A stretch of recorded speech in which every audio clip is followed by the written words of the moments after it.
ትንሽ ከባለፈው ወደኋላ መለስ ብዬ አንዳንድ ሀሳቦችን መናገር እፈልጋለሁ። ምክንያቱም እየተማርን ያለው መንፈሳዊ ውጊያ ስለሆነ መንፈሳዊ ውጊያ የሚለው ሀሳብ ከመንፈሳዊ ፖዚሽናችን መጀመር አለበት። መንፈሳዊ ውጊያ ብለን ከምድር ጀምረን ስለ መንፈሳዊ ውጊያ ማውራትም መንፈሳዊ ውጊያ የሚለውንም ነገር ለማድረግ መነሳት የለብንም ብለን ተነጋግረን ነበር። ቴንኪው መሳይ፣ ቴንኪው ሶ ማች። ስለዚህ በዚህ በመንፈሳዊ ውጊያ ትምህርት ፖዚሽናችን የት እንደሆነ አየ። ከዛ መንፈሳዊ ውጊያ የሚለው ሀሳብ ራሱ በምን ሀሳብ መጸለይ እንዳለብን፣ መንፈሳዊውን ውጊያ ለመዋጋት መንፈሳዊ የጦር ዕቃ ልብሶችን መልበስ እንዳለብን፣ ውጊያው ምን አይነት እንደሆነ እነሱን ሁሉ ተምረናል። እንደገና ደግሞ ሰይጣን የሚሰራው በአየር በባህር ምናምን ሳይሆን ሰይጣን የሚሰራው አሁን በውሸትና በሰው አእምሮ ላይ እንደሆነ አይተናል፣ ወይም እሱን ተምረናል። ስለዚህ ሀሳቡን ከያዝን በኋላ በአየር ላይ ያለ በባህር ላይ ያለ ተወጋ፣ ተሰበር፣ ምናምን ውደቅ ምናምን ብንል ምንም ትርጉም የለውም። ለምንድነው ትርጉም የሌለው? ምክንያቱም ክፉን ሀሳብኛ ስለያዝ ነው። ክፉን ሀሳብኛ ከያዝን በኋላ እሱ ወደቀም ተሰበረም ምናለም ክፉን ሀሳብ አድራጊዎችኛ ስለሆነ በቃ አለቀለን ማለት ነው። ስለዚህ በተለምዶ እንደሚባለው ወይም እንደሚጸልየው ይወጋ ምንድነው ይደምሰስ ምን ይባል የምንለው አይነት ጸሎት አይደለም መንፈሳዊ ውጊያ ብሎ መጽሐፍ ቅዱስ የሚያስተምረን። ስለዚህ መጽሐፍ ቅዱስ የሚያስተምረንን መንፈሳዊ ውጊያ የሚለውን ነገርን ማድረግ አለብን፣ በትክክል መረዳት አለብን፣ ትክክለኛ አንደርስታንዲንግ መያዝ አለብን። አለዚያ ዝም ብለን ድካም ነው፣ ዝም ብሎ እጅ መገንጠል ነው፣ ዝም ብሎ ጉሮሮ መድረቅ ነው። ምክንያቱም ሰይጣንን እጃችንን ባወናጨፍ ነው ያህል በጮህ ያህል አይደለም የምናሸንፈው። መንፈሳዊ የጦር ዕቃ ልብሶቻችንን እንድናደርግ እንድንለብስ ምን አድርጎናል? አስተምሮናል። ስለዚህ በተማርነው ትምህርት ወይም ኤፌሶን 6 ላይ ባለው ክፍል መሰረት በዛ ሀሳብ መሰረት የጦር ዕቃ ለብሰን መገኘት መንፈሳዊ ውጊያ የሚባለውን ነገር ለመጀመርም ለመዋጋትም ለማሸነፍም ትክክለኛውን ፖዚሽን ይዘን እንድንቆም ያንን የጦር ዕቃ እንድንለብስ አስተምሮናል። ለዚህም ደግሞ ክፉ ቀን ሲመጣ የዲያብሎስን የተንኮል ስራ ወይም ሽንገላ መቋቋም ትችሉ ዘንድ ያለ ነገርን ታስታውሳላችሁ። ስናጠና ነበር። መቋቋም ትችሉ ዘንድ ምን የዲያብሎስን ምን ሽንገላ መቋቋም ትችሉ ዘንድ ታስታውሳላችሁ። ስለዚህ እነዚህን ክፉ ቀን ማለፍ፣ ከዛ ደግሞ ሁሉን ከፈጸማችሁ በኋላ ጸንታችሁ መቆም እንድትችሉ ያለ ይነግረናል። እነዚህን ሁሉ ነገሮች የሚነግረን ውጊያው መንፈሳዊ ውጊያ የምንለው ነገር የሚደረገው ልክ በስጋ እንደለመድ ነው። እዛና እዚህ ጋር ሆነን ሰይጣን ከዛ ወደኛ እየወረወረ እኛ ከዚህ ወደ ሰይጣን እየወረወርን ሰይጣን እኛን እያባረረ ከዛ በተራ ደግሞ እኛ እያባረር ነው ወደዛ ወደዚህ እየተወራወርን የምንኖረው አይነት አይደለም መንፈሳዊ ውጊያ። ስለዚህ ጤናማ አንደርስታንዲንግ እንዲኖረን ምንም ጥቅም የሌለው ነገር ላይ ጊዜያችንን ከመፍጨት መጽሐፍ ቅዱስ ከሚያስተምረን ወይም ከሚነግረን ነገር ውጪ ዝም ብለን ጊዜያችንን ከምናጠፋ የሆነ ትራዲሽናል የሆነ ነገር እያደረግን ከምንቆይ በእውነት ላይ ተመስርተን መቀጠል እንድንችል፣ በእውነት ላይ ተመስርተን መንፈሳዊ ውጊያን እንደዚሁም በድል መመላለስ እንድንችል፣ በተሰጠን ድል መመላለስ እንድንችል ከሰይጣን ተቃራኒ እየሰራን ከሰይጣን ተቃራኒ እሱን እየሸሸን ሳይሆን እሱን እየሸሸን ሳይሆን ነው እኛ ከሰይጣን ተቃራኒ እየሰራ መኖር እንድንችል ቀድመን መንፈሳዊ ውጊያ ምን እንደሆነ አንደርስታንድ ማድረግ አለብን ወይ መረዳት አለብን። እንግዲህ ብዙ ጊዜ ይሄንን ቃል ስጠቀም ሰምታችሁ ይሆናል። መረዳት አንደርስታንድ። አንድ ሰው መረዳት አገኘ ማለት ያን ነገር መኖር የሚችልበት ከዛ ፕራክቲካሊ ነገሩን ወደ ድርጊት መለወጥ የሚችልበት አቅም አለው ማለት ነው። አንዳንድ ነገሮች ምን እንደሆኑ እናውቃለን፣ ግን መረዳቱ የለንም። እኔ እኮ እንደዚህ አልገባኝም ነበር፣ እንደዚህ እንደሆነ እኮ አልተረዳሁም ነበር እንላለን። ስለዚህ መረዳቱን ስናገኝ ምን እናደርጋለን? ነገሩን በትክክል መተግበር በትክክል ማድረግ እንችላለን። ስለዚህ አሁን ብዙ ሰው በቀላሉ ሰይጣን ጠላታችን ማን ነው ቢባል ሰይጣን ይላሉ ሁሉም ሰው። ግን መንፈሳዊ ውጊያ የተባለው እንዴት እንደምናሸንፍ እንዴት በፖዚሽናችን በስልጣናችን በቦታችን እንዴት መኖር እንደሚገባን ግን ምን አላደረግንም፣ አልተረዳንም። እሱን እስከምንረዳ ድረስ እነዚህ ነገሮች ሁሉ ከኛ ተቃራኒ ሊሰሩብን ይችላሉ። በምን? ባለማወቃችን ምክንያት። ስለዚህ ይህንን በማወቃችን ጠቃሚ ስለሆነ እነዚህ ነገሮች ላይ ፎከስ ማድረግ አለብን። መንፈሳዊ ውጊያ ብለን መንፈሳዊ ውጊያ ምን እንደሆነ ሳናቅ ዝም ብለን ይወጋ ምሽግ ገብቻለሁ ብያለሁ ብንል ሰይጣን እንዲሁ ሲቀልድብን ሲጫወትብን ይኖራል እንጂ ፈጽሞ እኛ ኢየሱስ በሰጠን ድል ላይ ወክ ላናደርግ እንችላለን። ስለዚህ ይህንን በድል መረማመድ እንድንችል፣ በድል መመላለስ እንድንችል፣ ቴንኪ መሳዬ፣ በድል መመላለስ እንድንችል መንፈሳዊ ውጊያ የሚባለውን ነገር ባለፈው ሳምንት ጀምረናል። ዛሬ ደግሞ ክሊር እያደረግን እንሄዳለን ማለት ነው። አንደኛው ክሊር የምናደርግበት መንገድ ደግሞ ስለ ምንድነው መጽሐፍ ቅዱስ ውስጥ የተጠቀሱ ስለ ሰይጣንም ይሁን ስለ አጋንንት የተጠቀሱ ጥቅሶች አሉ። ዝም ብለን ሳብ እያደረግን የምንናገራቸው እኛ ብቻ አይደለም። አጋንንትን እንቃወም ብለው የሚያወጧቸው ጥቅሶች አሉ። ስለዚህ እነሱን ጥቅሶች ያነቡልና አሁን የምንቃወምበት ታይም ነው ብለው ምን ያደርጉልናል? ያስ እንግዲህ ድብድብ ይሆናል ማለት ነው። እነሱ ጥቅሶች ስለምንድን ነው የሚያወሩት? እነሱን ጥቅሶች በትክክል ስንረዳ ዝም ብለን ጥቅሶቹን ስበን አንጠቀምም ማለት ነው። ስለዚህ አሁንም እንድናውቅ የተፈለገው ስለ ሰይጣን ሳይሆን ስለኛ ፖዚሽን ነው። ስለ ውጊያ ሳይሆን ነው። እኛ ያለን ስልጣን በማወቅ እንዴት በድል መመላለስ እንደምንችል እንድናውቅ ነው የተፈለገው። ስለዚህ አሁን በጣም ስለ ሰይጣን ፎከስ አታርጉ። መጽሐፍ ቅዱስም ትንሽ ነው ስለ ሰይጣን የተናገረው። እኛም ብዙ ፎከስ ማድረግ የለብንም። እኛም ትንሽ ነው የምናወራው ማለት ነው። ስለዚህ አሁን የምናወራው ስልጣናችንን ስለሆነ እስቲ ሁላችንም መጽሐፍ ቅዱሳችንን ያዕቆብ መልእክት ምዕራፍ 4 ላይ እንሄድና ምዕራፍ 4 ቁጥር 7 ከፍተን እናነባለን። ምዕራፍ 4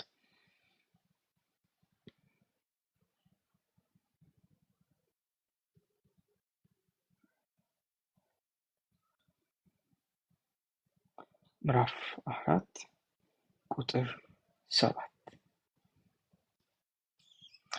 የአምሮት ጥሩዬ ግቡ እስቲ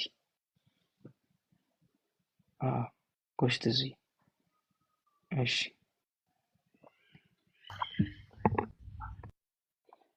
4:7 አገኛችሁት? እንደዚህ ይላል፣ እንግዲህ ራሳችሁን ለእግዚአብሔር አስገዙ፣ ዲያብሎስን ተቃወሙት፣ ከእናንተም ይሸሻል።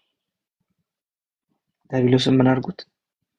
ተቃወሙት፣ ከእናንተም ደግሞ ይሸሻል። እዚህ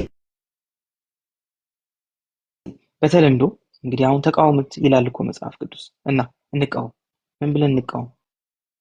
ይወጋ፣ ይሰበር፣ ይደምሰስ ምናምን እያልን መቃወም የሚለው ይሄን ነው ብለን ምን አድርገናል? ይዘናል።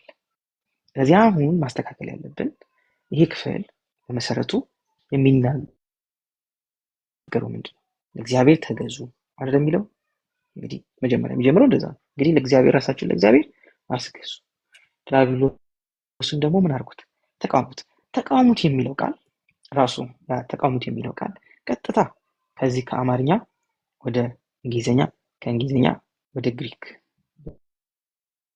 እንሄድና ብናየው የሚያወራው ሬዚስት አድርጉት ነው የሚለው። ሬዚስት አድርጉት ማለት ከፊቱ ቆማችሁ አትፍቀዱለት ማለት፣ ተቋቋሙት ማለት እንጂ ይወጋ በሉት አይደለም ቃሉ። ለምሳሌ እግዚአብሔር ትዕቢተኞችን ይቃወማል ይላል አይደል? ምን እያለ ነው የሚቃወመው? ምን እያለ ነው? ተወጉ እንትን በሉት እያለ ነው እግዚአብሔር ትዕቢተኞችን የሚቃወመው። ዲያብሎስን ተቃወሙት እንደተባለው አንድ አይነት ቃል ነው የተጠቀመው። ዲያብሎስን ተቃወሙት ከእናንተም ይሸሻልና እግዚአብሔር ትዕቢተኞችን ይቃወማል የሚለው ቃል አንድ አይነት ወርድ ናቸው። አንድ አይነት ወርድ ናቸው። ስለዚህ እግዚአብሔር ትዕቢተኞችን ይቃወማል ሲል በኢየሱስ ስም እያለ ነው የሚቃወማቸው አይደለም። ታዲያ ምንድነው? እንዴት ነው የሚቃወማቸው? ቀጥታ ቃሉ የሚለው እንደዚህ ነው። እግዚአብሔር ትዕቢተኞችን ሬዚስት ያደርጋቸዋል፣ በመንገዳቸው ይቆማል፣ ይዘጋባቸዋል መንገዳቸውን። ትዕቢተኞችን ወዴት እንዳይሄዱ በቃ ይሳካልኛል ደርስበታለሁ ያሉትን መንገድ እንዳይሄዱ ትዕቢተኞችን ፊት ለፊት ሆኖ ሬዚስት የሚያደርጋቸው የሚከለክላቸው ማን ነው? እግዚአብሔር ነው። ልክ እንደዚሁ ዲያብሎስን ተቃውሙት፣ ምን አልኩት? ሬዚስት አድርጉት፣ ወይም ደግሞ ፊት ለፊቱ ቁሙ። መሄድ የሚፈልገው ማድረግ የሚፈልገው ነገር እንዳያደርግ እንዳይሰራ ምን አድርጉት? ከልክሉት፣ ሬዚስት አድርጉት፣ ፊት ለፊቱ ምን አድርጉበት? ቁሙበት። በቃ በር አትስጡት፣ አትፍቀዱለት ማለት ነው። ሬዚስት የሚለው ቃል ወይም ደግሞ ተቃውሙ። ስለዚህ ይሄ ቃል አሁን ተቃውሙት ነው የሚለው። ይህን ተቃውሙት የሚለው ቃል በመሰረቱ መቃወም በኢየሱስ ስም ይወጋ ነው የሚለውን ትርጉም ከየት አገኘ? ከየት አገኘ? መቃወም ይሄ ነው የሚለው ቃል ከየት አገኘ ነው? መጽሐፍ ቅዱስ እሱ የሚል ስለሌለው። ስለዚህ አጋንንትን በስሙ ስልጣን እናስወጣለን ከሰው ውስጥ። አሁን እናስወጣለን። እሱ መቃወም ነው አይደለም። ምን እያደረግን ነው? እያዘዝን ነው። ምን አደረጋ? አጋንንትን በስሙ እያዘዝን ምን አደረጋቸዋል? እናስወጣለን። እየተቃወምናቸው አይደለም፣ እያባረርናቸው። በምን እያዘዝን? እንዴት ነው የምናዛቸው? በተሰጠን ስልጣን። በተሰጠን ስልጣን ምን እናደርጋቸዋለን? እናዛቸዋለን። እንዴት አድርገን? ውጡ እያልን ማለት ነው። ስለዚህ ከስልጣናችን ተነስተን አጋንንትን ከሰው ውስጥ ውጡ ብለን እናዛለን እንጂ እየተቃወምናቸው አይደለም። መቃወምና ማዘዝ ልዩነት አለው። መቃወምና ማዘዝ ልዩነት አለው። ማዘዝ እምቢ ማለት ራሱ አይችልም። ለምን? ተገዢ ነው ለኛ። ስለዚህ እዚህ ጋር እየተናገረ ያለው እንግዲህ ስለ ውጊያ አይደለም፣ ከውጊያ ጋር የተገናኘ አይደለም። ይሄንንም ጴጥሮስ ላይ ሄደን እናያለን። ይሄም ጴጥሮስም እንደው ከዚህ በላይ ከፍ ብለን ብናነብ ደስ ይላል። ቁጥር 6 ነገር ግን እግዚአብሔር ትዕቢተኞችን ይቃወማል ይላል። ቁጥር 6 አገኛችሁት? ቁጥር 6 እዛው ያዕቆብ ምዕራፍ 4 ቁጥር 6 ላይ ነገር ግን ቴንክ ዮሐኒ ነገር ግን እግዚአብሔር ምን ያደርጋል? ትዕቢተኞችን ምን ያደርጋል? ይቃወማል፣ ለትሑታን ግን ጸጋን ይሰጣል ያለው ስለዚህ ነው። ስለዚህ እግዚአብሔር ትዕቢተኞችን ምን ያደርጋቸዋል? ይቃወማቸዋል። ምን ብሎ? በኢየሱስ ስም ተወጉ ምናምን እያለ ነው አይደለም። መቃወም የሚለው ቃል እሱ አይደለም። ሬዚስት ማድረግ። ትዕቢተኞች አይሄዱም፣ ለትሑታንስ ሞር ግሬስ ይጨመርላቸዋል። ስለዚህ እያወራ ያለው ራሱ ከአጋንንት ጋር ስላለ ትግል ውጊያ ምናምን አይደለም። ተቃወሙትም የሚለው ራሳችሁን ለእግዚአብሔር አስገዙ፣ ለእኛ የሚጠቅመንን መንገድ እያሳየን ስለሆነ ነው። እዚህኛም የተሻለ በህይወታችን የተሻለ አኗኗር እንዲኖረን የሚያስተምረን የሚነግረን ክፍል። ስለዚህ ወደ እግዚአብሔር ቅረቡ እርሱም ወደ እናንተ ይቀርባል፣ እናንተ እጆቻችሁን አንጹ እያለ ይናገራል። ስለዚህ ራይት ሊቪንግን ነው እየነገረን ያለው። ትክክለኛ አኗኗር እንድንኖር ነው እየነገረን ያለው። ትክክለኛ አኗኗር እንድንኖር እግዚአብሔር የሰጠንን ስልጣን ከማወቅ ባሻገር ዲያብሎስን መቃወም፣ ከዛስ ለእግዚአብሔር መገዛት። መቃወም ሲባል እንግዲህ ምን ማለት እንደሆነ ግልጽ አድርገን ስላየን ማለት ነው። ግልጽ አድርገን ስላየን በደንብ እንድታውቁ የምፈልገው እንግዲህ ይሄኛው ክፍል ትዕቢተኞችን ይቃወማል፣ ለትሑታን ጸጋን ይሰጣል። ከዛ እንግዲህ ራሳችሁን ለእግዚአብሔር አስገዙ። እንግዲህ ይህችን አንድ ላይ በደንብ ግልጽ ማድረግ እፈልጋለሁ። ምንድነው መሰላችሁ? አንድ ግልጽ ማድረግ የምፈልገው ሀሳብ ከዚሁ ጋር ለእግዚአብሔር ተገዙ የምትለዋ ሀሳብ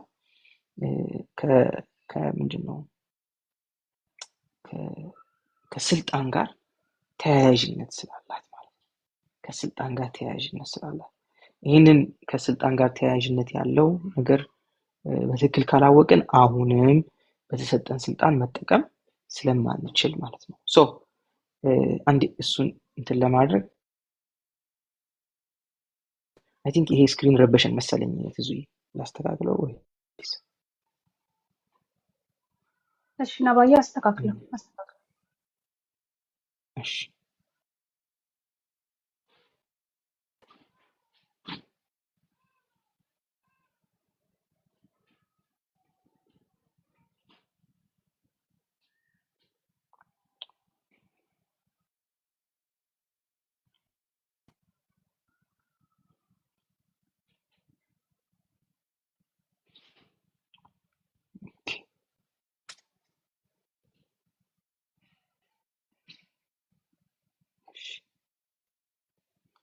እንደዚህ ይሁን ወይስ እንቀጥል?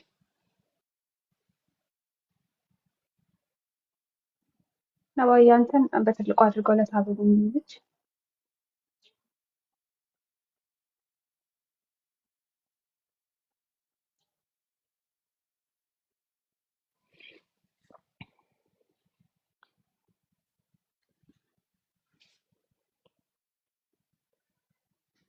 እሺ አሁንስ እንቀጥል አይደለ? እስቲ አሁን እንደዚህ በቃ እንደዚህ ነው። እሺ እንግዲህ ቀጥታ ወደ ሀሳባችን እንሂድ። ለእግዚአብሔር ተገዙ፣ ዲያብሎስን ተቃወሙት፣ ከእናንተ ይሸሻል። ራሳችሁን ለእግዚአብሔር አስገዙ። ከዚህ በፊት እንደተናገርኩት ይሄ ክፍል ቴንኪ ፀሐዬ፣ ይሄ ክፍል የሚያወራው ስለ ሰሚሽን ነው።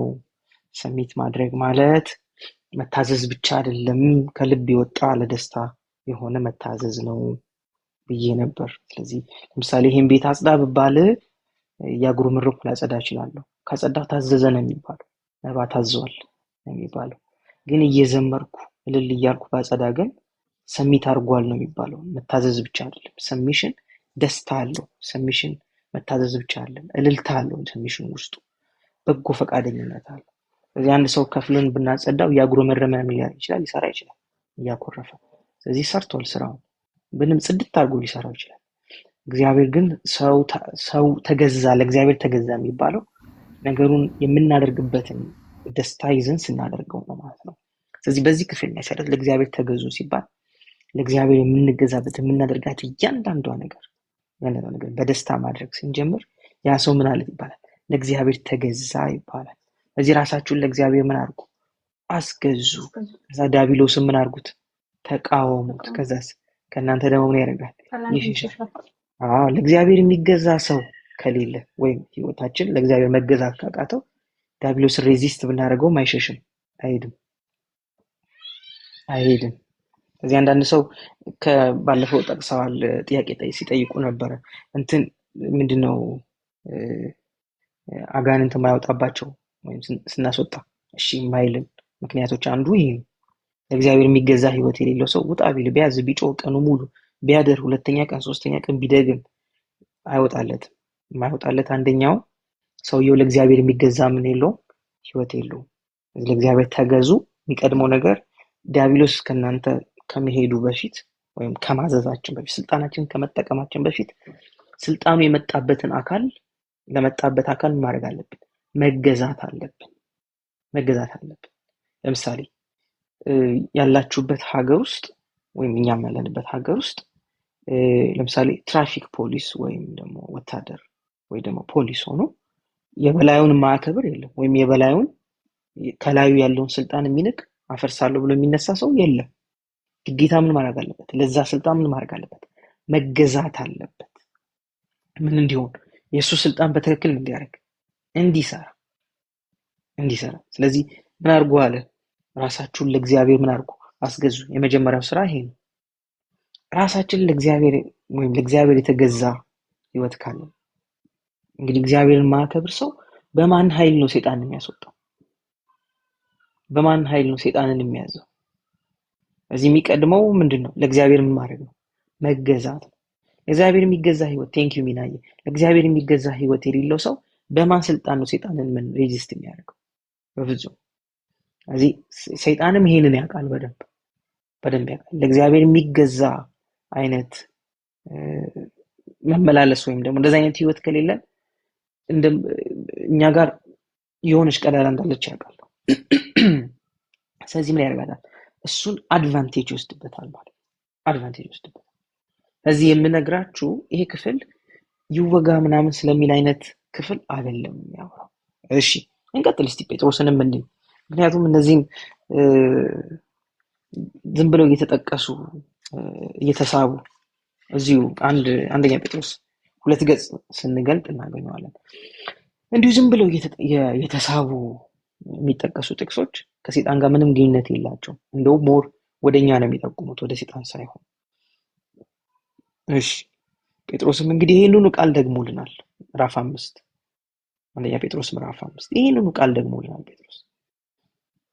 አንደኛ ጴጥሮስ ምዕራፍ 5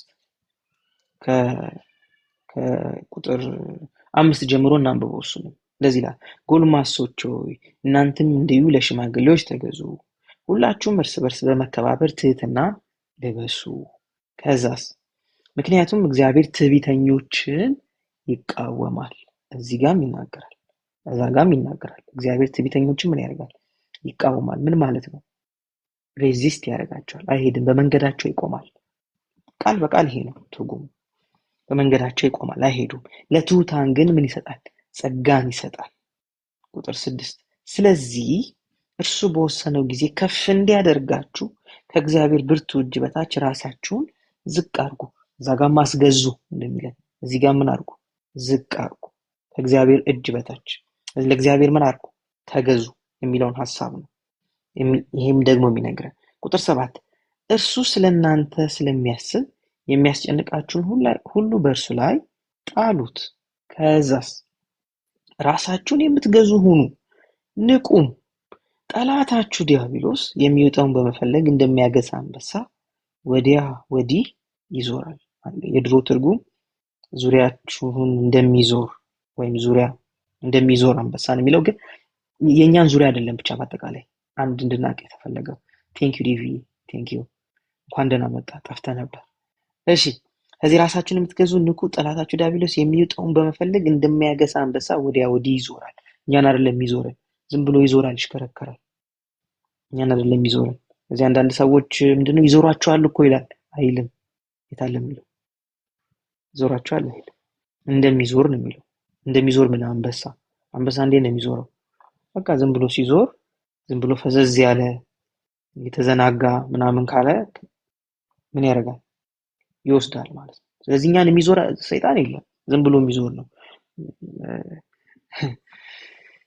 በምድር ሁሉ ዞርኩኝ አለ ኢዮብ ላይ ገብቶ። ስለዚህ የሚታወቀው ምን በማድረግ ነው? በመዞር ነው። አንድ ጓደኛችን ነበርና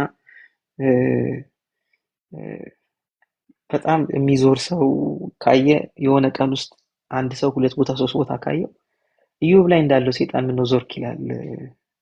እና የሚታወቀው ምን በማድረግ ነው? በመዞር ነው። ዝም ብሎ ይዞራል። ምን ማለት መሰላችሁ? ትንሽ በር ካገኘው ገብቼ ይጠቀማለሁ። ቀዳዳ ካገኘው የሚውጠውን ፈልጎ እንደሚዞር እንደሚያገሳ አንበሳ ምን ያደርጋል? ይዞራልና። ምን ማለት መሰላችሁ? ይሄንን የአንበሳን ትንሽ ካራክተር ልንገራችሁ። አንበሳ አንዳንድ ጊዜ አባረው ከመያዙ በፊት የመጀመሪያው አንደኛው የሚያደርገው ነገር ማግሳት ነው። በጣም ይጮሃል። አንበሳ ሲያገሳ ማለት እንትን ነው። የአንበሳ ማግሳት ማለት ሮር ማድረግ መጮህ ማለት ነው እንጂ በተለምዶ እንደምናስበው አይነት ማግሳት አይደለም።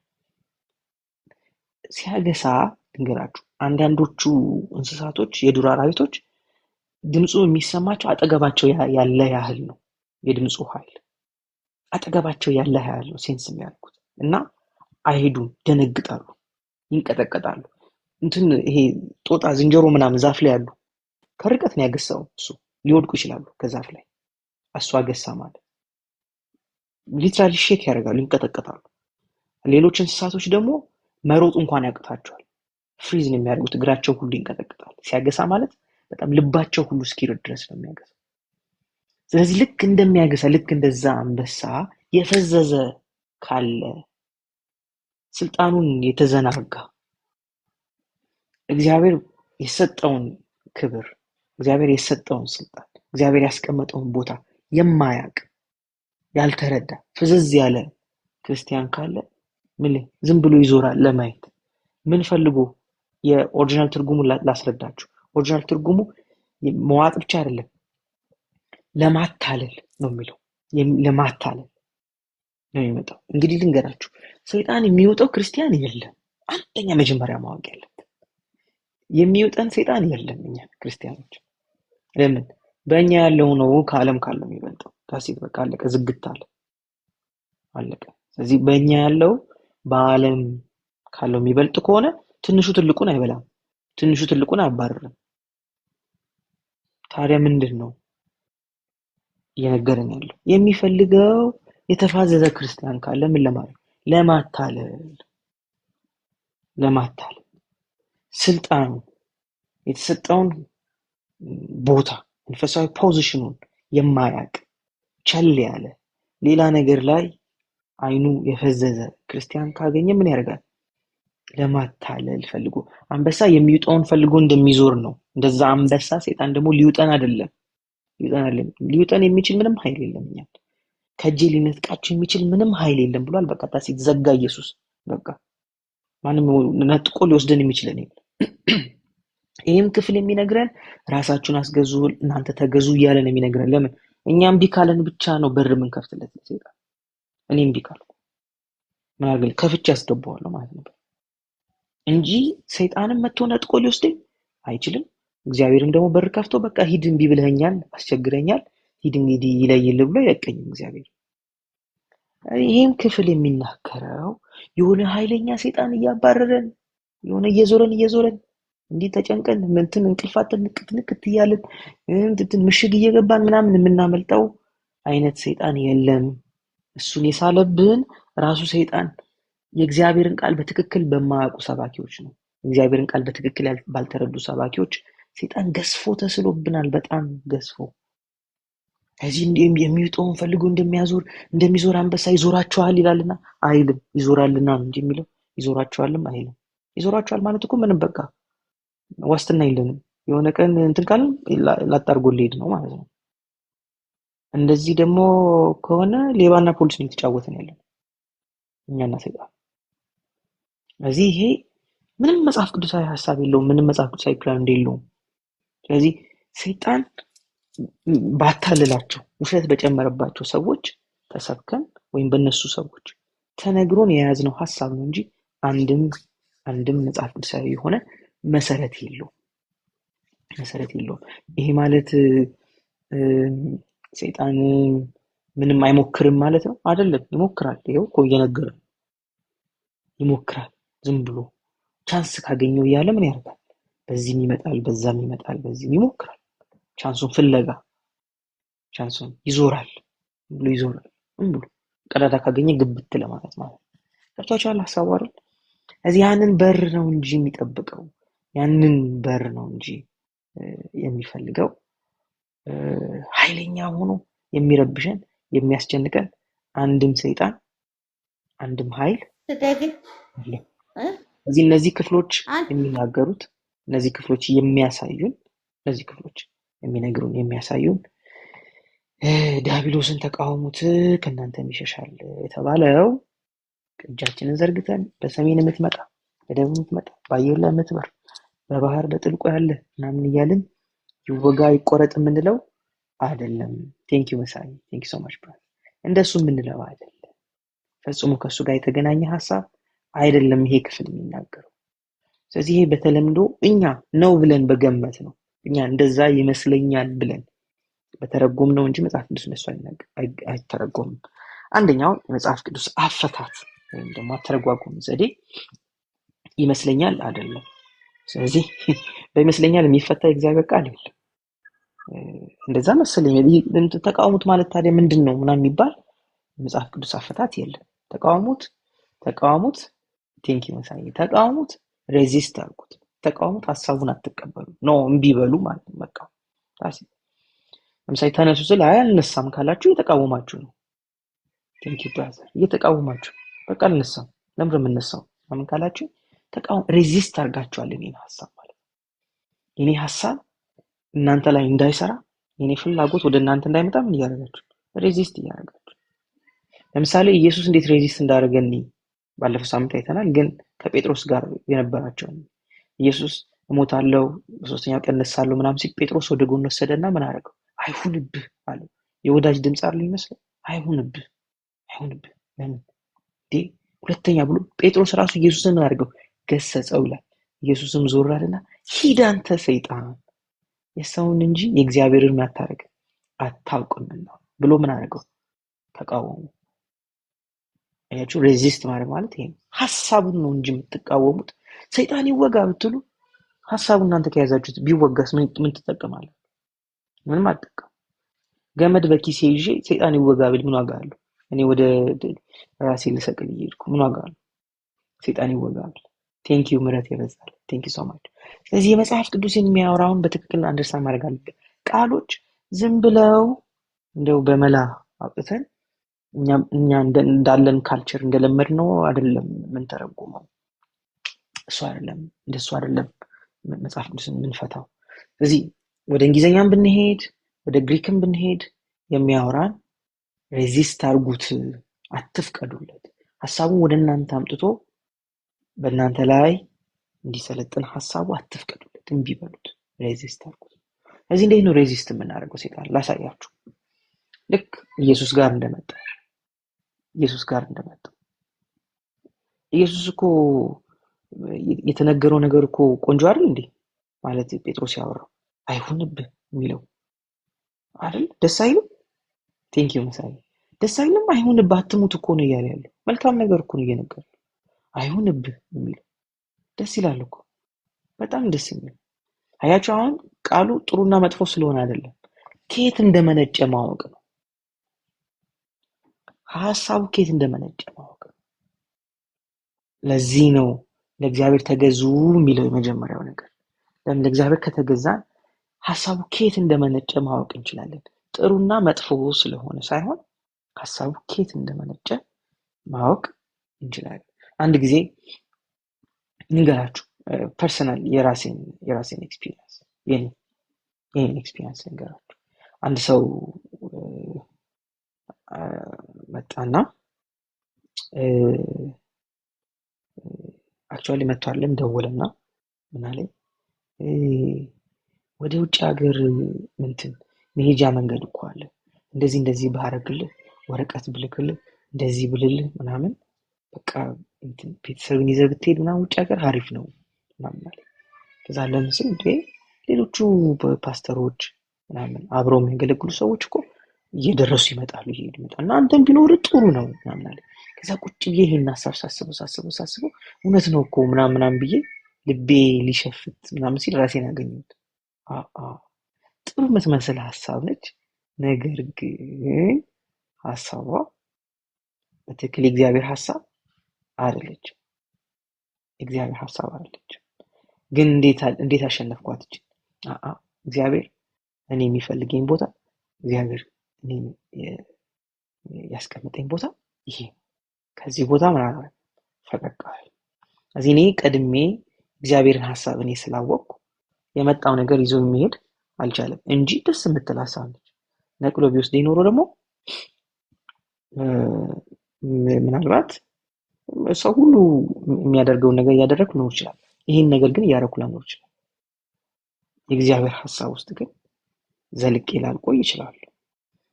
እንደዚህ ፍሬ ላላፈራበት ይችላል። ገባችሁ የምለው ነገር አለ። ስለዚህ ጥሩ የሚመስሉ ሀሳቦች ሊመጡ ይችላሉ። እነዚህን ግን መለየት የምንችለው እኛ ምን ካደረግን፣ እንደ እግዚአብሔር ሀሳብ ነገሮችን መለየት እና ማወቅ ከቻለን፣ ከየት እንደመነጩ ሀሳቦችን ምን ማድረግ ከቻለን፣ ማወቅ ከቻለን፣ እሱን ለማወቅ ደግሞ ሰው ለእግዚአብሔር የሚገዛ ህይወት መኖር አለበት። ለእግዚአብሔር የሚገዛ ህይወት የሌለው ሰው ይህንን የሚረዳበት ራሱ መንገድ አያገኝም።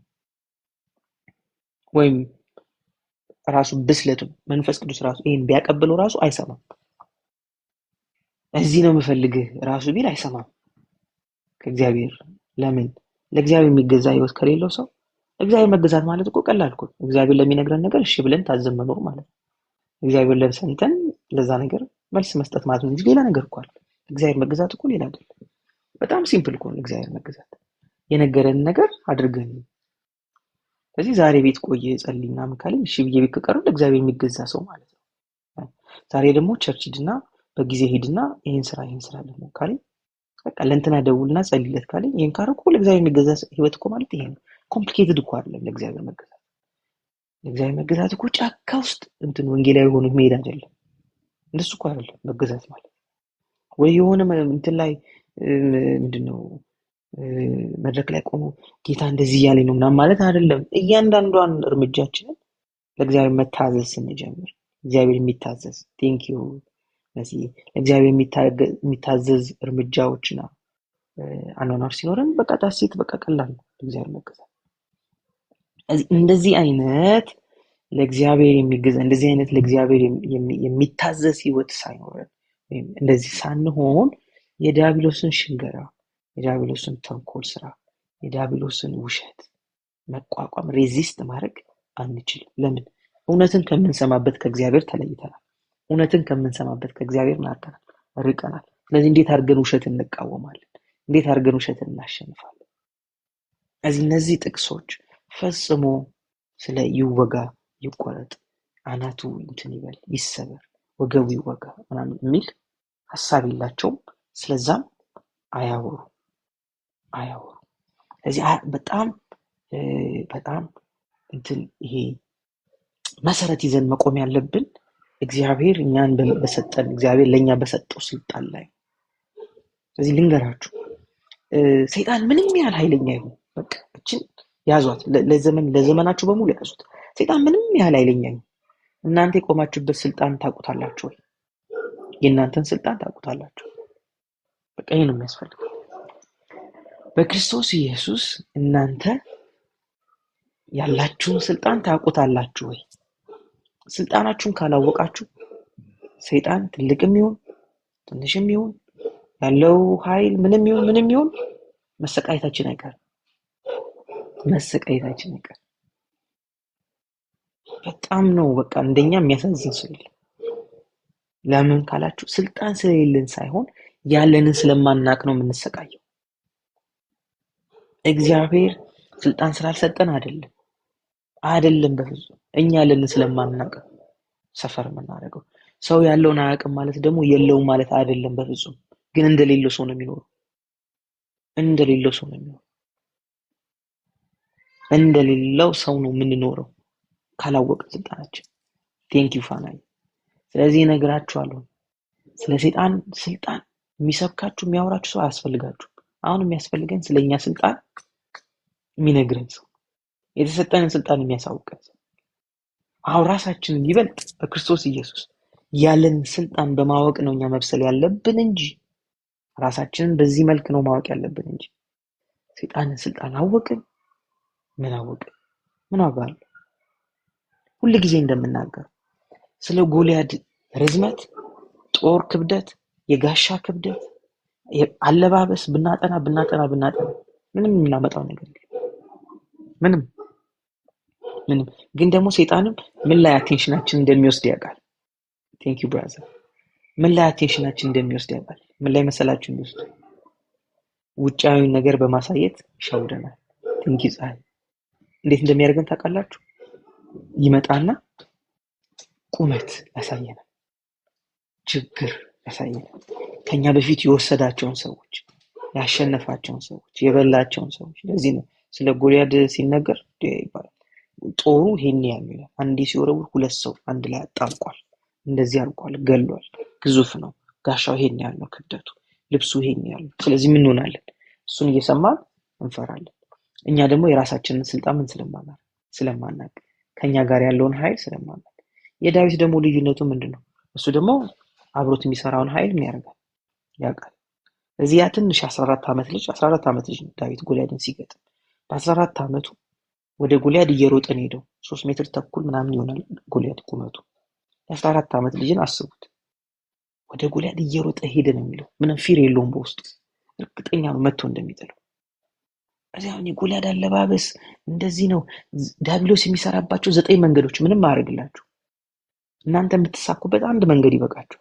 እናንተ የምታሸንፉበት አንድ መንገድ መታችሁ የምትጥሉበት። ቴንክ ዩ መሲ። እናንተ ያላችሁን ስልጣን አንዷን ማወቅ ነው። በክርስቶስ ማን እንደሆናችሁ ማወቅ ብቻ ነው። የዲያብሎስ አሰራር ምንም አያደርግልንም። መጽሐፍ ቅዱስም የለም እንደሱም አይነግረንም። በቃ አሰራሩ አንድ ነው፣ ውሸት ነው። የሚሰራው በውሸት ነው፣ የሚሰራው በማታለል ነው። ይህንን መጽሐፍ ቅዱስ ግልጽ አድርጎ አስቀምጦልናል። ከዚህ ውጪ በዝንብ ነው፣ በጉንዳን ነው፣ በእንትን ነው የሚሰራው። ምንም የውሸት ትምህርት ጉንዳንም ጉንዳን ነው፣ ዝንብም ዝንብ ነው። ምንም በቃ ቴንክ ዩ ሚናይ ቴንክ ዩ። ምንም ሰይጣን መጽሐፍ ቅዱስ ከገለጠው ውጪ ምንም የሚሰራበት ምንም ነገር የለው። ግን እያነሳን ከሰጠነው ግን ይጠቀምበታል። ልንገራችሁ፣ ከዚህ በፊት ምናልባት ተናግሬ ይሆናል። መጀመሪያ ቴሌቪዥንን የኢንቬንት ያደረገው ሰው ፓተንቱን ወስዶ የሰጠው ለቸርች ነው። ፓተንቱ ባለቤትነቱ ቴሌቪዥንን ባለቤትነት ወስዶ የሰጠው ለቸርች ነው። ከዛ ምን አሉ? ተሰበሰቡና አምጥቶ ሲሰጣቸው ተሰበሰቡና ምን አሉ? የቸርች መሪዎች አይ ይሄ ከአጋንንት ነው አሉ። የአጋንንት ነው ቴሌቪዥን እና እኛ አንፈልግም ይዘህ ሂድ አሉት። የሚገርመው ይኸው እስካሁን ድረስ አጋንንት ነው የሚጨፍርበት። ለምን? የአጋንንት ነው ብለህ ስለሰጡ ቸርች አጋንንት ነው ብለህ ስለለቀቀች ማለት ማን ነው ለአጋንንት የሰጠው? ማንም አጋንንት ከየት ያመጣል? መፍጠር አይችልም። ክሬተር እኮ አይደለም አጋንንት፣ ፈጣሪ እኮ አይደለም። በቃ ምንም ነገር አንዳች ነገር እኮ የለውም። ግን ምን አሉ? ያጋንንት ነው። አሁንም ብዙ ነገር ያጋንንት ነው የተባለ ከተለቀቀለት ጨፍርበታል። ለምን? እኛን ያሰጠነው እኛንን ምን ያደርግ ነው የፈቀድንለት። እኛ ደግሞ ስልጣን ያለን ደግሞ እኛ ስለሆነ እኛ ፈቀድን ማለት ነፃነት አለው። እሱ ገብቶ ለመፈንጨት ነፃነት አለው። ስለዚህ የቸርች መሪዎች የአጋንንት ነው ብሎ ከፈቀዱ በደንብ ይፈረጭበታል ማለት ነው። እየሰማችሁ ይሆናል። የቸርች መሪዎች የአጋንንት ነው ብሎ ከሰጡት ሰይጣን ገብቶ ነው። ስለዚህ ቸርች ያላትን ስልጣን ምን ባለማወቅ ቴንክ ዩ ጋይስ ቴንክ ዩ ሶ ማች። ስለዚህ ልንገራችሁ ሰይጣን መጽሐፍ ቅዱስ ከሚነግረን በላይ በጣም ትኩረት መስጠት፣ በጣም ቦታ መስጠት፣ በጣም አቴንሽን መስጠት፣ ሰዓት መስጠት፣ ቸርች ውስጥ ለሰይጣን ብዙ ሰዓት መጸለይ፣ ምንድነው ስሙ መዝሙር ውስጥ ማስገባት፣ ስብከታችን ውስጥ በጣም ረጅም ሰዓት ስለ ሰይጣን ማውራት፣ ይህ ምንም መጽሐፍ ቅዱስ አይደለም። በጣም በቃ ይሄም አንደኛው ከቸርቻው መውጣት ያለበት አንደኛው ነገር ይሄ ነው። ሰይጣን ጠላቴ ምናምን የሚል መዝሙር መውጣት አለበት። ለምን? እኔ ለእግዚአብሔር የምሰጠውን ዝማሬ ለሰይጣን ሼር አላደርገው፣ በፍጹም አላደርገው። ከዘመርኩም ዘምሮ ለእግዚአብሔር ልንገራችሁ። ስለ ሰይጣን በጣም ተደጋግሞ የሚወሩና የሚዘመሩ ነገሮች እውነቱን ልንገራችሁ አንድም መንፈሳዊ ነገር የላቸው። ራሱ ከዘመርን በደምብ ስሙ፣ ከዘመርን እንደ እግዚአብሔር ቃል ነው መዘመር ያለብን። እንደው ከዘመርን ስንዘምርም ደግሞ እንደ መዝሙር ሳይሆን በደምብ ስሙ፣ እንደ መዝሙር ሳይሆን ማሰብ ያለብን እንደ ንግግር ነው ማሰብ ያለብን። እኛ እንደምንናገረው የእምነት ንግግር አድርገን ነው ማሰብ ያለብን። ሰማችሁኛል? የእምነት ንግግር ምንድነው? የእምነቱ ንግግር ቴንክ ዩ መሲ። የእምነቱ ንግግር እኛ ባለስልጣን ነን፣ እኛ ምንድነው? ገዢ ነን። ከዚህ አይነት የእምነት አስተሳሰብ ነው እንጂ መውጣት ያለበት መዝሙራችን እንደው መዝሙርም ራሱ እኮ ግን ያው መዝሙርም ራሱ የራሱ እንትን ስላለው ፓርቲሽኖች ስላሉት እሱ ውስጥ አልገባም። ስለዚህ ምንድነው አሁን በደንብ እንድናቅ የምፈልገው ምንድነው እንድናገር የምፈልገው ዛሬ እነዚህ ክፍሎች ያነበብናቸው ሁለት ክፍሎች ባለፈውም ስለተጠቀሱ ነው። ፈጽሞ ከሰይጣን ጋር ስላለ ድብድቡና ውጊያ አያወራም። በመሰረቱ ጦርነቱ ያለቀ ነው። ሰምታችሁ ያልኩት ጦርነቱ ምን ያደረገ ነው? ያለቀ ነው። ውጊያው አልቋል። እዚህ ያለቀ ውጊያ ላይ ገብተን ዘራፍ እንትን በዚህ ውጣ፣ በዚህ ግባ፣ ተቀጥቀጥ፣ ተደምሰስ የምንለው ራሱ ሰይጣን ራሱ የሚስቅ ራሱ ይመስለኛል። እዚህ እያለ ምናምን የሚስቅብን ይመስላል። ለምን? ምንም ያለቀ ነገር ነው። ያለቀ ነገር ላይ መተን እኮ ነው እንደ አዲስ ጦርነት ብለን ውጊያ ብለን የምንከፍተው። ኢየሱስ እኮ ሰርቶ ጨርሷል። ባለፈው አንብበናል አይደል? ስልጣናቸውን ገፎ መንፈሳዊ ዓለም ላይ ምን እንዲያደርግ እያዞረን አሳያቸው። ምን አድርጎ ገፎ ባዶ እርቃናቸውን አድርጎ ምንም የላቸውም የተባለ ዜሮ ገብቶ ሰይጣን ባዶ ሆኖ እኛንን ዝም ብለን ትዝ ይለኛል መጽሐፍ ቅዱስ ትምህርት ስንማር እንደዚህ ያለች ናንኛ አስተማረችን። ከጫማችሁ ስር እያነሳችሁ እዚህ ላይ የምትሾሙታለች ላያችሁ ላይ። ለምን? ዲያብሎስን ምንድናረገው የተነገረን ከእግሮቻችን በታች አይደል ምን ያለው የተጣሉ። አዎ። እና ምን አለችኝ? እኔ ማውራት ስፈልግ አለች ዲያብሎስን ቀና ብዬ አይደለም አለች። በዚህ የምትሰራ ምናምን እያልኩ አይደለም፣ ጫማዬን አንስቼ ነው ማውራው። ለምን ትክክለኛ ፖዚሽናል የተቀመጠበት ቦታ እዛ ነው። ከእግራችሁ በታች ምን አድርጓል? ተጥሏል። ስለዚህ ከዛ ነው የሚጀምረው አለች፣ ከተጣለበት ከዛ ከቦታው እንጂ አሁን በሰማይ በአየር ላይ በእኔ ላይ ምናምን የሚሰራ የለም። በጎረቤቴ በኩል ምናምን የሚሰራ የለም። እነሱ ጋር አክሰስ ሰጥተውት ሊሰራ ይችላል፣ እኔ ጋር ግን አይሰራም። በእኔ ያለው ምን ያደርጋል? ከዓለም ካለው ይበልጣል። ከዚህ እስከ ላይ ሰፈር እየተነሳ የሚመጣ መንፈስ አለ፣ እኔ ጋር አይደርስም። ከፈለገ እየተነሳ ይሂድ፣ የተመለሰ ደግሞ ይረፍዛ እነሱ ጋር። እኔ ጋር ግን የሚመጣ ምንም ስልጣን ምንም መንፈስ የለም። ለምን? በእኔ ያለው በዓለም ካለው ምን ያደርጋል? ይበልጣል። ስለዚህ እሱ ነው አሁን እየተረበሸ ያለው። እዛ ቤት የሆኑ ጴንጤዎች አሉ ምናምን ያለ የሚረበሸው እሱ ነው። እኔ መረበሽ የለብኝ። ለምን? የኔ ነው ከፍ ያለው ኃይል፣ ከፍ ያለው ኃይል የኔ ነው ረፍት የማይሰጠው።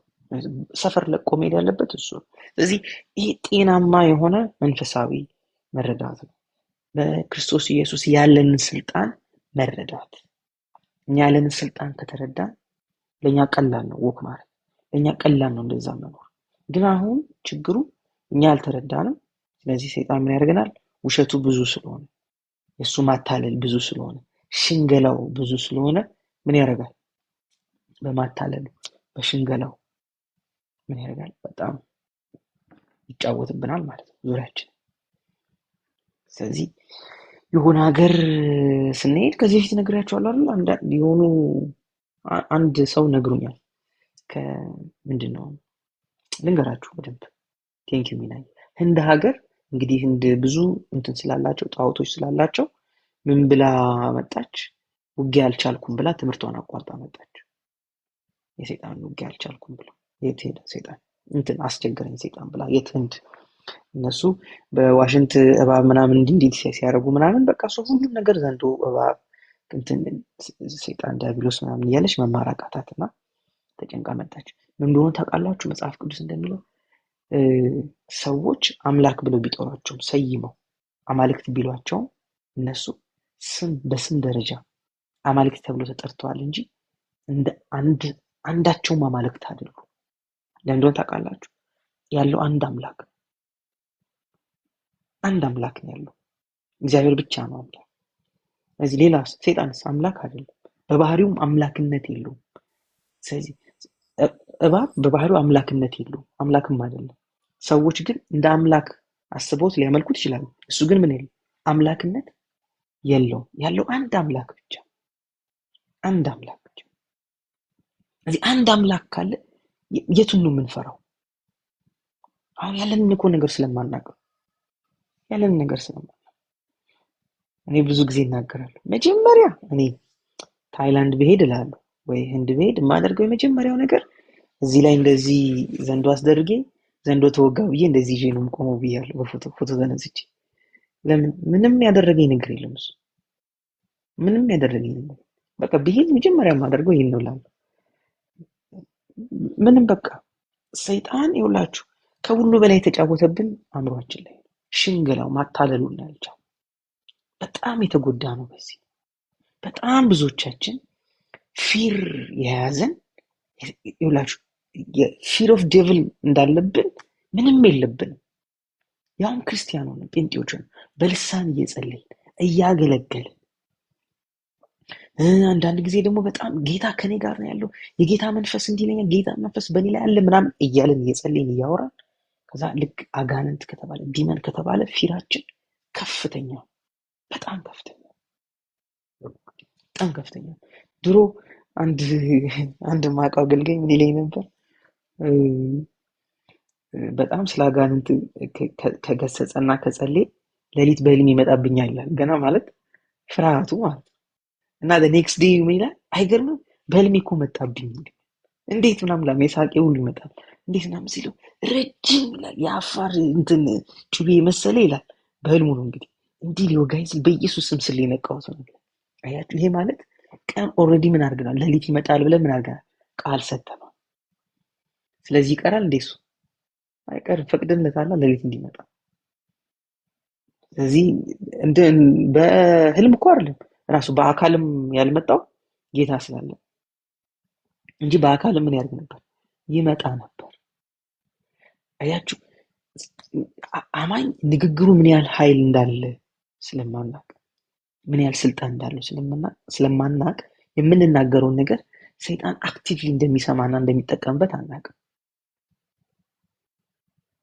ገባችሁ?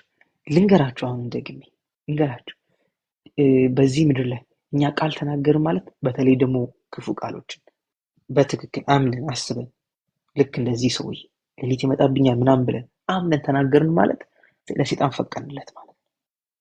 እና የኔ ፓስተር የሚለን መሰላችሁ አንዳንድ ጊዜ ለሰይጣን አክሰስ የሰጠነው በጸሎታችን ጌታ ሆይ እንዳልጠፋብህ፣ ጌታ ሆይ ክፉ እንደዚህ እንዳያደርገኝ አንተ ጠብቀኝ፣ ጌታ ሆይ በዚህ ገብቶ በዚህ ወጥቶ በጎረቤቶቼ እንዳይነሳ በአለቃዎቼ በኩል እንዳይመጣብኝ ምናምን እያለ ምን እያደረግ እያሰመርንለት ነው፣ መንገድ እየከፈትንለት ጥርግ እያደረግንለት እያበጀንለት። ስለዚህ ምን አድርገው ስተት ብሎ በዛው በጸልይ እኔ ታውቆ ነበር ስገስጽ ነበር በዚህ ሳምንት እንላለን አይደለም፣ መንገድ ስንከፍት ነበር እንጂ ከፍተን የጠበቀው። አያችሁ ምን አለን ማለት ነው? የተሳሳተ እምነት አለን ማለት ነው። የተሳሳተ እምነት ባለበት ሁሉ ጊዜ ሰይጣን አለ። አክሰስ ሰጥተናል፣ በር ከፍተንለታል። ስለዚህ ምን አድርጓል? ይመጣል። ስለዚህ ፈርቼ ነበር፣ ድሮ ታውቆኝ ነበር፣ ስገስጽ ነበር እንላለን። ምን አድርገን? በር ከፍተን አስመረን፣ መንገድ አዘጋጅተን እየጠበቅን። አማኝ ተናገረ ማለት እንዳትረሱ፣ ባለፈውም ጊዜ ይሄን ጥቅስ ጠቅሻለሁ፣ ለጴጥሮስ የተናገረው ነው። እንደውም ለምን አናነበው?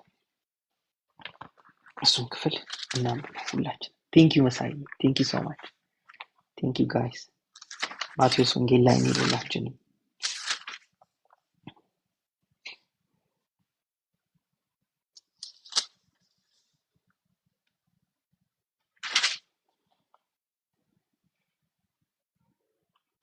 እሺ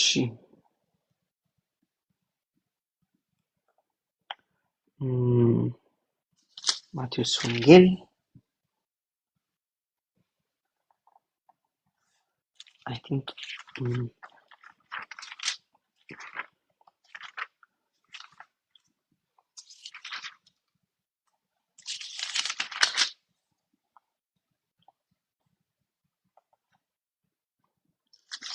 ምዕራፍ 9 ማቴዎስ ወንጌል ምዕራፍ 9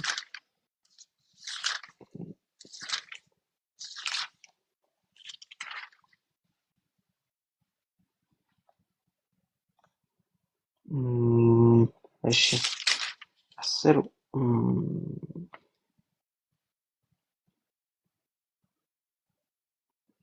ኦኬ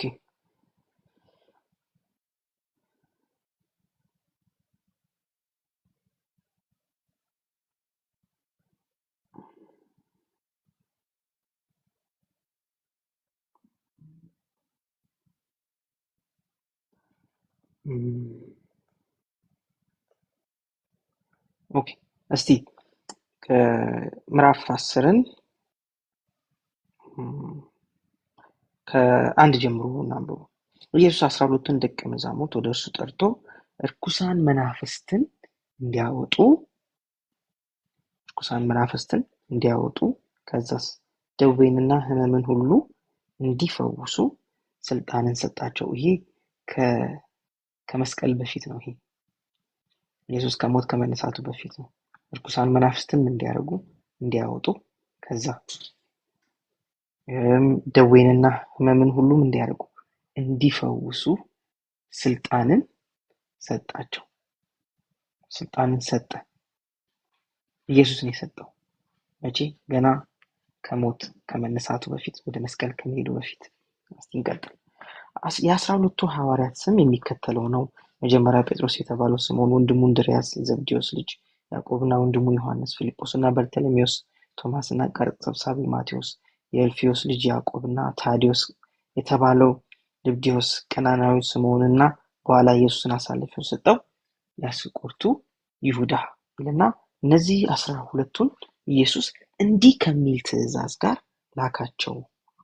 ወደ አሕዛብ ሁሉ አትሂዱ፣ ወደ ሳምራውያን ከተማ አትግቡ፣ ይልቁንስ የእስራኤል ቤት ወደ ሆኑት ወደ ጠፉት በጎች ሂዱ።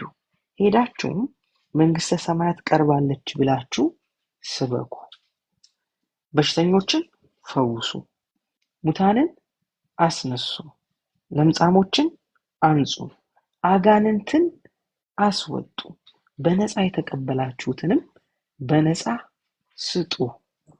በመቀነታችሁ ወርቅም ሆነ ብር ወይም መዳብ አትያዙ። ለመንገዳችሁ ከረጢት፣ ትርፍ እጀ ጠባብ ወይም ጫማ ወይም በትር አትያዙ። ለሰራተኛ የዕለት ጉርስ ይገባዋልና እና ወደ አንድ ከተማ በመንደር ስትገቡ እያለ ይቀጥላል። የምፈልገው የመጀመሪያውን ክፍል ነው። ፋና ማይክሽን ኦፍ አድርጌ።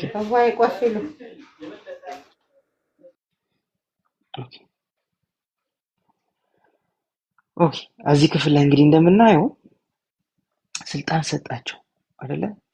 ለማን? ለደቀ መዛሙርቱ 12ቱ እንዲያደርጉ፣ እንዲፈውሱ፣ አጋንንት እንዲያስወጡ፣ እሱ ብቻ አይደለም ሙታን እንዲያስነሱ። ምን ተሰጣቸው? ስልጣን ተሰጣቸው። መቼ? ከትንሣኤ በፊት። እንግዲህ ስልጣኑ ይሄን ሁሉ ነው፣ ፓኬጅ ነው ተሰጠን የምንለው ስልጣን። አሁን እኛ እየሸሸን ምናምን እንደበቅበት እኮ አይደለም። እሺ አንድ ነገር ልንገራችሁ። አሁን እግዚአብሔር ኢየሱስ ክርስቶስ ስልጣን ከሰጠን በኋላ ኢየሱስ የሚያዝልን ይመስላችኋል? አያዝልንም። እንደዚህ ሆንኩ፣ በዚህ ገባው፣ ጌታዊ እንትን ልሆን ነው፣ እንትን ላደርግ ነው ምናምን ብንል ምንም እኮ አይለንም። አያዝልንም እኮ። ልክ ከዚህ በፊት ተናግሬያለሁ። ሙሴን በብሉይ ኪዳን ምን ትጮህብኛለህ ያለው እግዚአብሔር። ለምን? መፍትሄው እጁ ላይ ነው፣ ተሰጥቶታል። ሲልከው እኮ ይሄን በትር ብሎ አይደል እንዴ የሰጠው አይደል? በትርህን ብሎ አሳየው እኮ። በበትሩ ሚራክል ሲሆን፣ ታምራት ሲሆን፣ ከዛ በኋላ በቃ እግዚአብሔር ምንም የሚጠብቀው አክት እንድናደርግበት ነው እንጂ እንደገና አሁን እየመጣ አዲስ ባህሩን ይከፍላሉ፣ ዞር በል ሙሴ ዞር በል ምናምን እንደዚህ ድራማ የለውም እግዚአብሔር። አሁን ለሙሴ ምን ትጮህብኛለህ ካለ፣ አሁን እኛ ደግሞ ከዛ የበለጠ ስልጣን ካለን አሁን ለኛ ደግሞ ምንም የሚያደርገው ነገር የለም። ምንም አንዳችን ያደርግ። ስለዚህ ውጊያ ተቸገርኩ፣ እንቅልፍ መተኛት አልቻልኩም። አይ ራሱ ኢየሱስ የሚለን አሁን ተነስና ዘዘው ነው። ተነስና ዘዘው፣ ቀጥ ሂድ በለው፣ በዚህ ግባ በለው፣ በዚህ ውጣ በለው። ለምን? ኢያኢሮስ እንደተናገረው በስሬ ምን አሉ አለ፣ ማዛቸው ሰዎች አሉ። ሂዱ ስላቸው ያደርጋሉ፣ ይሄዳሉ። ኑ ስላቸው እኔም ደግሞ ምንም ማድረግለት የምታዘዝለት አለኛል። ሂድ ስለው ለእግዚአብሔር ተገዙ፣ ዲያብሎስን ተቃወሙት ከእናንተ ይሸሻል። ከዚህ እኛ የምንታዘዝለት ስልጣን አለ። ከዛ ደግሞ እኛ የምናደርገዋለን የምናዘው። ልንገራችሁ፣ እውነቴ ልንገራችሁ፣ የእናንተ መፍትሄ፣ የእናንተ ፈውስ፣ የእናንተ እንትን ይሄ ከባድ ነገር አልታለፉ እንትን አብሮ ይኖረ ምናምን የምትሉት ነገር የሆነ ሰው መጥቶ እጅ ጭኖ የሚያባርላችሁ የሚመስላችሁ ሰዎች ተስፋ ቁረጡ። ማንም እጅ ጭኖ ያባርላችሁ። ስልጣን ተሰጠኝ አለ ኢየሱስ። መልሼ ምን አድርጌያችኋለሁ? ሰጥቻችኋለሁ ብሏል። አሁን ብትጮሁ ብታለቅሱ ትጮህብኛላችሁ ነው የምትባሉት። ይሄ ደግሞ እውነቱን ስለሆነ የምነግራችሁ ልንገራችሁ። አሁን መፍትሄያችን ከሰማይ ወርዶ ወደ እጃችን መጥቷል። እግዚአብሔር በክርስቶስ ኢየሱስ ያልሰጠን ስልጣን የቀረ እግዚአብሔር ጋር የተቀመጠ ምንም ነገር የለም። በጠላት ኃይል ሁሉ ላይ ስልጣን ሰጥቻችኋለሁ አለ። በማን ላይ? በጠላት ኃይል ሁሉ ላይ። ቴንክ ዩ ጋይስ። አንዳንዱ ላይ ነው የሚለው አይደለም፣ በሁሉ ላይ። በሁሉ ላይ ምን አድርጌ? ስልጣንን አድርጌ ሰጥቻችኋለሁ። የሚጎዳችሁም አንዳች ነገር የለም። ስንት ነገር? አንዳች ነገር የለም። ስልጣን ከተሰጠ በጠላት ኃይሉ ላይ ምን ከተሰጠ? ስልጣን ከተሰጠ የሚጎዳን ደግሞ ምን ከሌለ? አንዳች ኃይል ከሌለ ታዲያ ምንድነው የምንፈራው? ምንድነው የምንፈራው? የሚጎዳችሁ አንዳች የለም ካለ ኢየሱስ። ቆይ እስቲ እንደው እቺን ነገር እስቲ እውነተኛ ሆናችሁ መልሱ። ኢየሱስ የሚጎዳችሁ አንዳች የለም ብሏል አይደል? ምንድነው የምንፈራው? የሚጎዳችሁ አንዳች የለም። አይዋሽን መቼም